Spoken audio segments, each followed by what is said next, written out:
Bismillahirrahmanirrahim. Assalamualaikum warahmatullahi wabarakatuh. Apa kabar semuanya?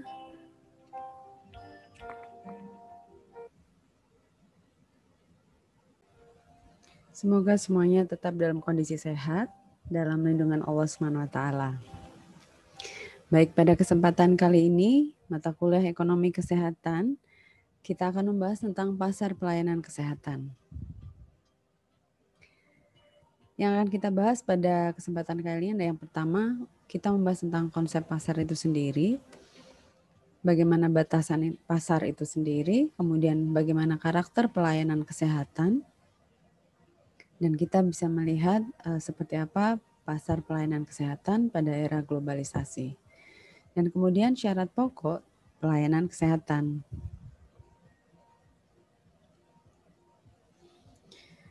Apa sih pasar itu? Pasar itu merupakan suatu tempat terjadinya transaksi jual beli yang dilakukan oleh penjual dan pembeli yang terjadi pada suatu waktu dan tempat tertentu. Dan itu merupakan ajang pertemuan antara dua dunia ya, dunia usaha dengan dunia masyarakat sebagai konsumen. Nah, ini adalah batasan yang paling sederhana sekali ketika kita melihat konsep dasar dari sebuah pemasaran tentang pasar itu sendiri. Pada umumnya suatu pasar itu diartikan juga sebagai suatu transaksi jual beli yang melibatkan produk atau barang ataupun jasa dengan uang sebagai alat transaksi pembayaran yang syah dan disetujui oleh kedua belah pihak.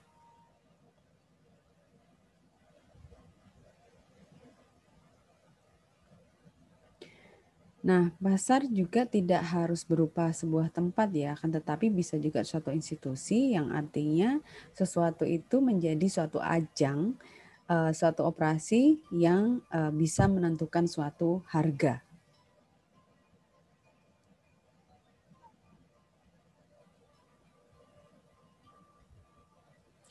Dan kira-kira apakah pelayanan kesehatan itu termasuk ke dalam pasar? Kita coba bisa melihat dari keterangan berikut ini.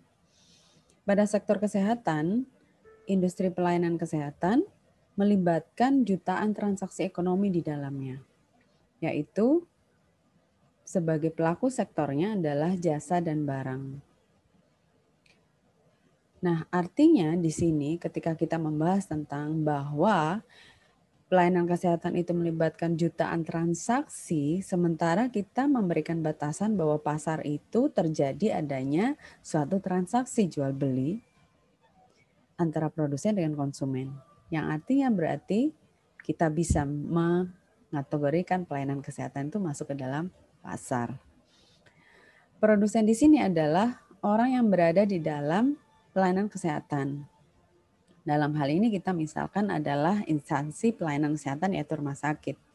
Untuk melakukan penjualan jasa, barang dan jasa, contohnya di situ ada dokter, ada perawat, bidan, dan mereka semua melakukan tindakan medis. Misalnya bedah, tindakan pemeriksaan sendiri, terus kemudian ada fisioterapi dan lain sebagainya.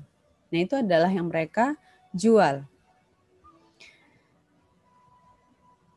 Sebagai konsumen melakukan transaksi ekonomi. Di sini kita mengartikan adalah pelanggan dari sebuah instansi pelayanan kesehatan itu, yaitu pasien. Yang pertama, bisa jadi mereka membeli pelayanan pemeriksaan fisik. Bisa jadi mereka membeli perawatan, segala perawatan yang dibutuhkan di rumah sakit tersebut. Ada juga pembelian obat, kemudian pembelian alat kesehatan, dan lain sebagainya.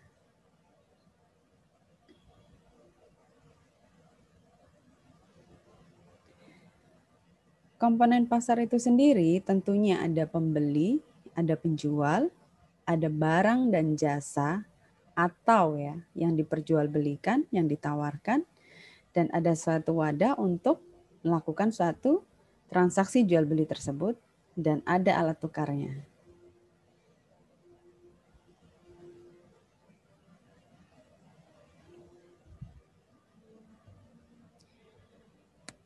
Jika kita melihat pelayanan kesehatan itu sendiri mempunyai ciri khas. Yang pertama adalah intangible, kemudian inseparable, inventory, dan inkonsistensi.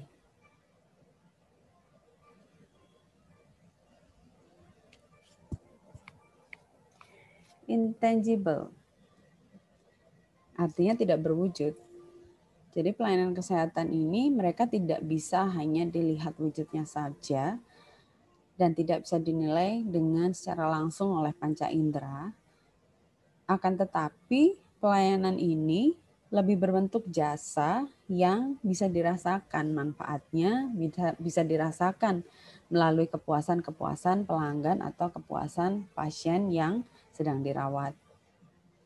Sehingga kita bisa melihat bahwa panca indera ini fungsinya untuk membantu untuk kita bisa merasakan suatu jasa yang ditawarkan ini. Mulai dari memegang, melihat, mendengar, ya, bahkan mencium mungkin. Nah, ini tidak bisa secara langsung seperti halnya kita merasakan atau melalui panca indera itu untuk melihat atau merasakan barang yang kita beli. Yang kita jual adalah jasa dalam pelayanan kesehatan.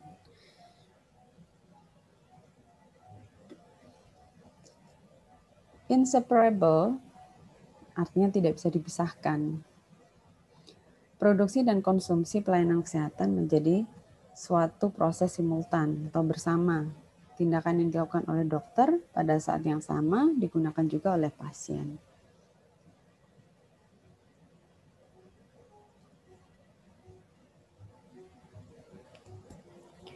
Inventory artinya tidak dapat disimpan. Pelayanan kesehatan tidak dapat disimpan untuk digunakan pada masa yang akan datang. Dia bisa digunakan pada saat memang saat dibutuhkan pada saat itu oleh pasien.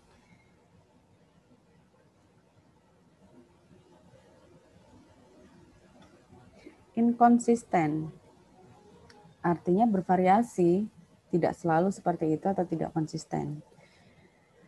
Komposisi dan kualitas pelayanan kesehatan yang diterima oleh pasien sebagai pelanggan atau konsumen itu bervariasi, artinya setiap pelayanan menyesuaikan dengan kondisi sakit pasien masing-masing.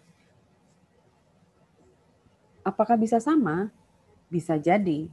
Akan tetapi itu tidak selalu semua pelanggan pasti akan mendapatkan pelayanan yang sama.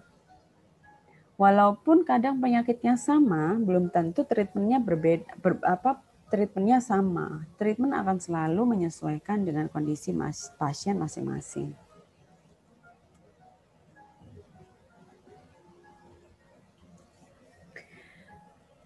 Karakteristik pasar pelayanan kesehatan disampaikan juga oleh beberapa penelitian. Di sini mengatakan bahwa banyak yang mengkritik penerapan teori ekonomi untuk sektor kesehatan. Mengklaim bahwa pasar pelayanan kesehatan biasanya berbentuk persaingan tidak sempurna. Ekonom kesehatan telah mengakui sebagian besar kritik-kritik ini sebagai fakta. Pasar pelayanan kesehatan berbeda dari pasar yang lain, seperti adanya hambatan untuk masuk dalam pasar pelayanan kesehatan. Hambatan tersebut meliputi lisensi legal dan kontrol perencanaan kesehatan pada harga dan pembangunan fasilitas. Ada cukup sering beberapa perusahaan bahwa mereka memiliki kekuatan monopoli di pasar. Misalnya dalam suatu daerah di mana akses atau fasilitas pelayanan kesehatan tidak mempunyai variasi yang banyak, sehingga terjadi satu monopoli pelayanan kesehatan di wilayah tersebut. Dan ini merupakan kondisi pasar yang tidak sempurna. Pelayanan kesehatan tidak seragam dalam kualitas ataupun karakteristik lainnya. Ya karena memang adanya seperti itu, ya mau tidak mau yang diterima oleh pelanggan ya hanya itu. Sehingga kadang kualitas kurang bisa bersaing dengan ketika kita membandingkan dengan pasar atau pelayanan kesehatan di instansi yang lain atau di luar daerah tersebut. Kemudian motivasi selain mencari keuntungan adalah hal yang umum dalam pelayanan kesehatan. Ada riset yang menyatakan kegiatan pasar dalam kondisi kepastian. Namun, dalam berbagai kejadian, pasar dalam kondisi ketidakpastian. Adanya masalah informasi yang asimetri, kemudian eksternalitas adalah hal lazim dalam pelayanan kesehatan. Apa yang disebut eksternalitas? Eksternalitas merupakan biaya atau manfaat yang didapatkan oleh pihak ketiga, biaya atau manfaat ya, yang tidak dapat memilih, artinya pihak ketiga ini, untuk dia mau mendapatkannya atau tidak mau mendapatkannya dari dampak tersebut. Contoh, eksternalitas yang ditimbulkan pada suatu perusahaan listrik, di mana perusahaan listrik tersebut membangun pembangkit listriknya dekat dengan permukiman penduduk. Biaya yang ditanggung oleh perusahaan tersebut hanya meliputi biaya operasional dan pembelian bahan bakar pembangkit. Namun penduduk yang tinggal di sekitar pembangkit mengalami penyakit pernafasan karena polusi yang disebabkan oleh pembangkit tersebut. Nah, perusahaan listrik tidak peduli dan tidak mengurusi mereka karena mereka bukan bagian dari perusahaan tersebut, walaupun mereka terkena dampak dari aktivitas perusahaan. Nah, fenomena yang ini disebut dengan eksternalitas. Yang seperti ini disebutnya dengan eksternalitas negatif. Nah, eksternalitas positif kebalikannya, yang artinya ada satu pihak ketiga yang menerima manfaat ataupun biaya yang arahnya menguntungkan kepada pihak ketiga tersebut. Dan mereka tidak bisa memilih apakah mereka itu mau mendapatkannya atau tidak. Contohnya apa? Vaksinasi. Vaksinasi COVID-19. Itu adalah contoh dari eksternalitas positif.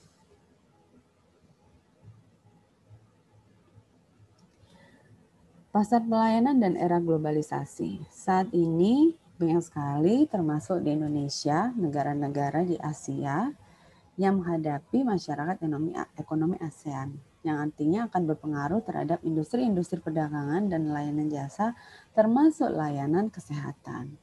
Sehingga kita bisa melihat ini adalah era 4.0 yang artinya semua serba digitalisasi. Jika kita melihat pasar pelayanan kesehatan ini harus benar-benar bisa melihat bahwa pasar yang sebenarnya itu adalah masyarakat yang memang berada pada era 4.0. Era di mana semuanya serba digital. Artinya mereka membutuhkan, sekarang sudah menjadi kebutuhan bahwa pelayanan kesehatan tidak hanya secara offline, akan tetapi bisa mereka dapatkan melalui sistem online. Kita bisa melihat aplikasi-aplikasi sudah mulai bermunculan. Contohnya, sudah kita lihat, kita bisa melihat di untuk bisa install di Play Store atau apapun yang bisa kita menjadikan sebagai platform untuk install aplikasi. Contohnya Halodoc, Alodoc, dan beberapa lainnya yang sudah bermunculan. Mereka menyajikan jasa untuk konsultasi. Memang tidak ada secara fisik pemeriksaan, akan tetapi masyarakat sudah cukup dengan yang seperti itu. Untuk saat ini yang mereka butuhkan adalah ketenangan dan mereka membutuhkan jawaban. Nah, untuk lebih lanjutnya, mereka pun juga dalam aplikasi tersebut pastinya memberikan opsi untuk tetap memeriksakan secara offline. Akan tetapi pada diagnosa awal, mereka biasanya memberikan laman atau fitur-fitur untuk digunakan sebagai platform konsultasi. Dan ini sangat membantu sekali ketika memang jarak sebagai akses yang mempermudah untuk mendapatkan layanan kesehatan ini menjadi hambatan. Sehingga aplikasi-aplikasi ini sangat membantu pasien-pasien tersebut. Nah, kita harus melihat sebagai produsen, kita harus benar-benar melihat kebutuhan pasar kita pada era-era yang masa depan ini, era-era globalisasi. Karena kita akan bersaing dengan semua produsen yang sudah memberikan pelayanan-pelayanan yang dibutuhkan oleh era tersebut.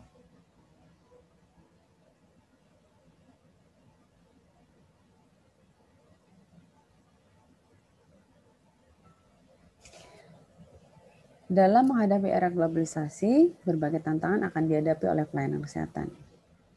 Pasar pelayanan kesehatan harus bersaing untuk mendapatkan loyalitas dari konsumennya. Harus selalu memberikan pelayanan prima, di mana pelayanan tersebut sesuai dengan standar SPM. Saya rasa untuk rumah sakit dan klinik ataupun puskesmas pada saat ini, terutama yang sudah mempunyai akses jaringan internet ataupun listrik dengan mudah 24 jam, saya rasa sudah harus mulai berlomba ini. Yang artinya semuanya sudah mempunyai suatu karakteristik yang arahnya kepada kebutuhan digitalisasi di era 4.0. Kita bisa melihat aplikasi-aplikasi yang bermunculan saat ini itu pastinya sesuai dengan riset yang mereka sudah lakukan. Tidak hanya yang saya sudah tadi sebutkan, ada beberapa yang memang dimunculkan dari suatu daerah tertentu, misalnya Posyandu. Untuk Posyandu sendiri sudah banyak sekali aplikasi-aplikasi yang membantu Posyandu setempat untuk mereka mendapatkan data-data dari peserta Posyandu, yang artinya bisa jadi mereka sudah mempunyai suatu instrumen untuk pengukuran di rumah, mengukur berat badan dan lain sebagainya dengan segala macam instruksi, sehingga mereka tinggal inputkan data ke aplikasi tersebut, sehingga data sudah bisa didapatkan oleh petugas layanan kesehatan. Tentunya ada beberapa minus dan plusnya dari berbagai macam pelayanan kesehatan digitalisasi, termasuk diantaranya adalah bias informasi. Akan tetapi saat ini untuk era globalisasi itu merupakan opsi untuk kita bisa jual. Syarat pokok pelayanan kesehatan.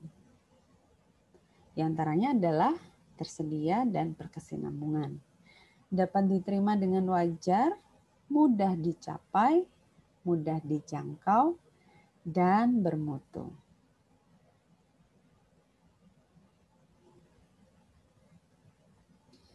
Tersedia dan berkesinambungan di sini maknanya adalah semua jenis pelayanan kesehatan yang dibutuhkan oleh masyarakat tidak sulit untuk ditemukan dan akan selalu ada pada saat dibutuhkan.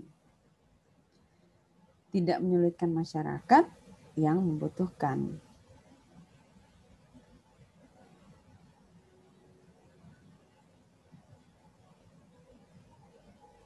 Dapat diterima dengan wajar. Pelayanan kesehatan tidak bertentangan dengan keyakinan dan kepercayaan masyarakat.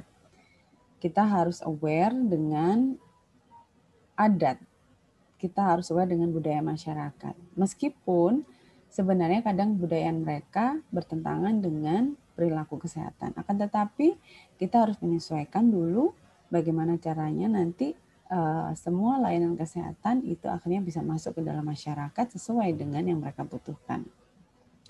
Pelayanan kesehatan yang bertentangan dengan adat istiadat, kebudayaan, keyakinan, dan kepercayaan masyarakat akan sulit untuk bisa dijadikan sebagai pelayanan kesehatan yang baik. Karena masyarakat tentunya akan sedikit menolak dengan pelayanan kesehatan tersebut. Solusinya, kita harus mendekati semua tokoh-tokoh masyarakat yang bisa membantu agar pasar mau untuk membeli layanan kita. Mudah dicapai. Pelayanan kesehatan mudah dicapai oleh masyarakat dari sudut jarak ataupun lokasi. Akses untuk keterjangkauan. Perlu adanya pengaturan distribusi sarana kesehatan. Pelayanan kesehatan yang hanya terkonsentrasi di daerah perkotaan saja bukanlah pelayanan kesehatan yang baik. Dan jika memang ada satu jarak yang memang sulit untuk dijangkau, dikarenakan memang jalan yang rusak dan lain sebagainya, tentunya harus dipertimbangkan untuk mengajak serta lintas sektor untuk bisa memperbaiki jalan tersebut, sehingga akses jarak ini bukan menjadi masalah kembali.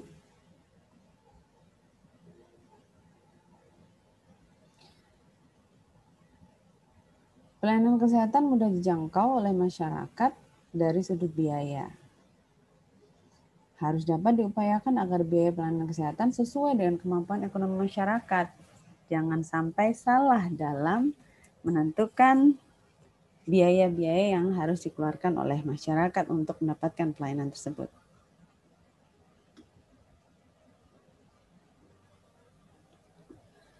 Pelayanan kesehatan harus memberikan pelayanan yang berkualitas sesuai dengan kebutuhan pelanggan dan standar pelayanan kesehatan. Merupakan modal utama dalam persaingan di era globalisasi. Kita harus punya standar untuk kita bisa meningkatkan pelayanan kita.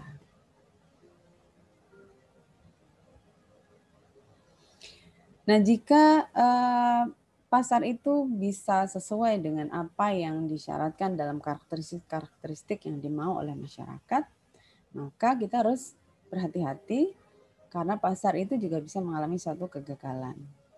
Di mana situasi di mana pasar gagal untuk mengalokasikan sumber daya secara efisien untuk kesejahteraan sosial atau memaksimalkan manfaat kesehatan dan optimalisasi harga.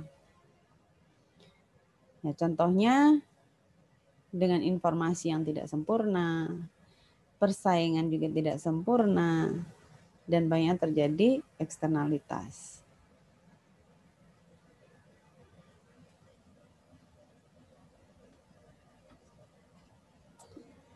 Baik, saya rasa cukup sekian untuk penjelasan tentang pasar pelayanan kesehatan. Selebihnya kita bisa explore secara mandiri dan bisa membaca dari materi yang saya bagikan. Oke, I'll see you next. Mohon maaf jika ada kurang. Terima kasih. Assalamualaikum warahmatullahi wabarakatuh.